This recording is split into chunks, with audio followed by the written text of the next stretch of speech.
혹시 복근 운동을 하면 뱃살을 뺄 수 있다고 생각해 본 적 있으신가요? 하루에 진짜 1시간씩 미친 듯이 달렸어요. 아, 나는 운동해도 답이 없나 봐 이렇게 생각하면서 그냥 헬스장을 그만뒀어요. 에너지가 항상 부족하니까 항상 불평불만이 굉장히 많았어요. 실제로 제가 지난 6년 동안 꾸준히 운동을 해오면서 제가 가졌던 편견들이었고, 그리고 제가 하나씩 깨나간 편견들이었거든요.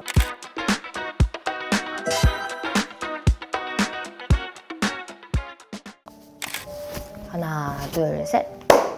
혹시 복근 운동을 하면 뱃살을 뺄 수 있다고 생각해 본 적 있으신가요? 꽤 많으실 거예요. 저도 똑같은 생각으로 복근 운동에 집착했던 시기가 있었거든요. 과연 결과는 어땠을까요? 오늘은 제가 지난 6년간 운동을 하면서 깨달은 5가지 진실에 대해서 이야기를 나눠보려고 해요. 첫 번째, 특정 부위 살만 뺄 수 있다? 복근을 만들고 싶어서 저도 매일 15분씩 복근 챌린지 홈트를 따라했던 적이 있었어요. 복부 운동만 열심히 하면 복근이 드러날 거라고 생각을 했거든요. 그런데 그때 깨달은 건 복부 운동만으로는 복근이 보이지 않는다는 거였어요. 그런데 상식적으로 생각해보면 다른 부위의 살은 그대로인데 복부만 빨래판처럼 변할 수는 없잖아요. 빨리 결과를 보고 싶었고 상식적인 판단을 무시했던 거죠. 시간이 지나면서 지방은 몸 전체에서 골고루 빠져야 한다는 사실을 깨달았어요. 음식을 먹고 남은 에너지가 지방으로 변해서 몸 곳곳에 저장이 되거든요. 이 지방은 운동할 때 몸 전체에서 골고루 사용돼요. 복부 지방을 빼고 싶다면 복근 운동만 할 게 아니라 전신 운동으로 전체적인 지방을 줄이는 게 핵심이에요.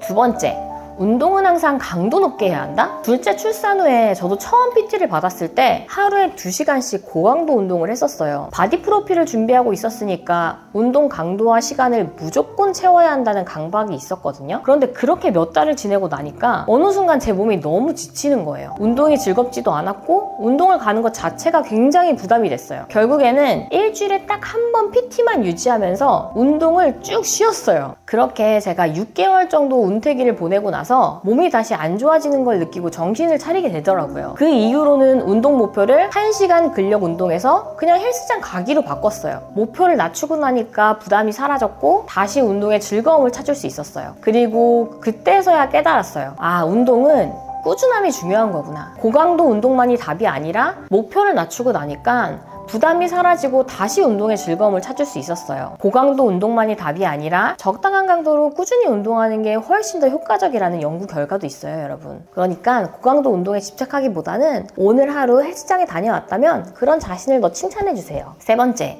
유산소 운동만이 체중 감량의 답이다? 20대 때 저는 헬스장에 가면 런닝머신만 탔었거든요. 유산소 운동만이 살을 빼는 방법이라고 생각했었어요. 하루에 진짜 1시간씩 미친 듯이 달렸어요. 그런데 살은 빠지지 않는 거예요. 왜냐면 운동 후에 배가 너무 고파서 오히려 더 많이 먹게 되니까 몸이 하나도 변하지 않는 거죠. 그때는 나는 운동해도 답이 없나 봐 이렇게 생각하면서 그냥 헬스장을 그만뒀어요. 근력 운동을 시작하면서 제 몸이 달라지기 시작했어요. 3개월 후에는 군살이 정리되기 시작했고 6개월 후에는 몸에 라인이 잡히기 시작했어요. 그때 비로소 깨달았어요. 내 체형을 바꾸기 위해서는 근력 운동이 필요하구나. 여러분, 유산소 운동에 너무 집착할 필요 없어요. 유산소 운동이 체지방을 감량하는 데 중요한 역할을 하는 건 맞지만 반드시 근력 운동을 병행해야만 탄탄한 바디라인 뿐만 아니라 살이 잘 찌지 않는 몸으로 변할 수 있다는 사실 꼭 기억해 주세요. 네 번째, 탄수화물과 지방은 다이어트의 적이다? 이렇게 생각하시는 분들 진짜 많으실 거예요. 저도 20대 때 정말 극단적인 다이어트를 한 적이 있었어요. 하루에 밥은 진짜 많아도 한 3숟갈 정도 먹고 지방이 들어간 음식은 전혀 먹지 않았어요. 그때는 이게 다이어트의 정석이라고 생각을 했었거든요. 그런데 시간이 지나면서 음식에 대한 욕구가 점점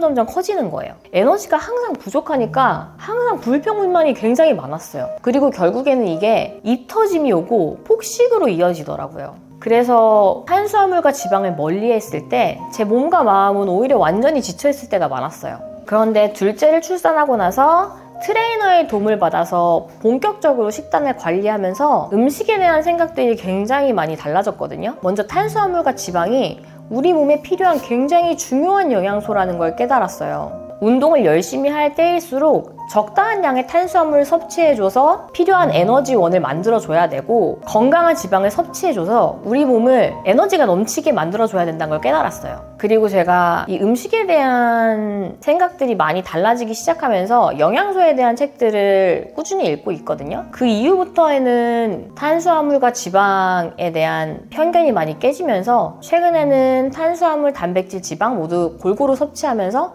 건강한 다이어트를 유지하려고 노력하고 있어요. 그러니까 여러분도 어느 한 영양소를 부정적으로 생각하지 마시고 골고루 섭취하는데 주력하면서 운동을 병행하는 걸 추천드릴게요. 과학적으로 탄수화물, 단백질, 지방을 4대4대2로 섭취할 때 가장 이상적이라는 얘기가 있어요. 이 부분을 참고하셔서 여러분의 식단을 구성하시면 좋을 것 같아요. 5번째, 근육통은 좋은 운동의 신호탄이다? 저도 처음 운동을 시작했을 때 근육통에 굉장히 집착했어요. 근육통이 와야지만 운동을 제대로 한 것 같았거든요. 그래서 운동 시간을 굉장히 오래 가져갔고 제 스스로 지칠 때까지 운동을 했었어요. 그런데 꾸준히 운동을 하다 보니까 근육통이라는 건 그냥 새로운 자극에 대한 반응일 뿐이지 이 근육통이라는 게 내 운동이 오늘 성공적이었다 아니다를 평가하는 지표는 아니라는 걸 점점 깨닫게 되더라고요. 왜냐? 근육통이 오든 안 오든 제 몸은 지속적으로 변해가고 있었거든요. 점점 더 탄탄하게.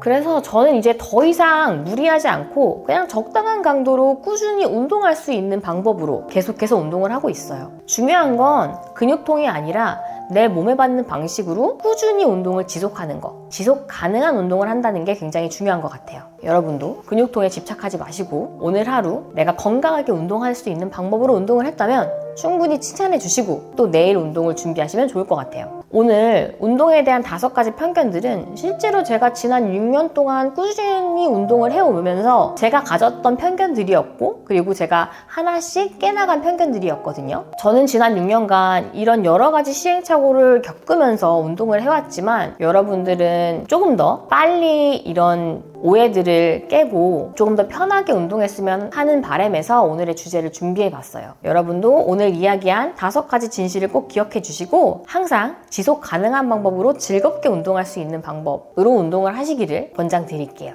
오늘의 이야기가 즐거웠다면 여러분 좋아요, 댓글, 구독, 알림 꼭 부탁드릴게요. 그럼 다음에 더 좋은 주제로 만나요. 안녕.